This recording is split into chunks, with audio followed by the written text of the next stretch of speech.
out one bright May morning, one May morning early. As I roved out one bright May morning, one May morning early, I met a maid upon the way. She was her mamma's darling, with me roo-rum-rar, fall the diddle-dar, dar-be-diddle-ly-di-di-do. Her shoes were black and her stockings white, and her hair shone like the silver.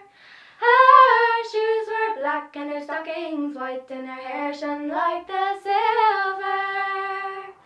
She had two nice bright sparkling eyes, and her hair hung o'er her shoulder, with me roo-rum-rar, fall the diddle-dar, dar-be-diddle-ly-di-di-do.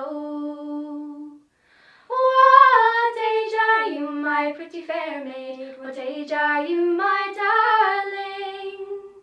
What age are you, my pretty fair maid? What age are you, my darling? She answered me quite modestly, I'm 16 years next Monday morning, with me roo-rum-rar, fall the diddle-dar, dar-be-diddle-ly-di-di-do. And when will you return again? And when will we get married? And when will you return again? And when will we get married? When cockle shells make silver bells, that's the time we'll marry, with me roo-rum-rar, fall the diddle-dar, dar-be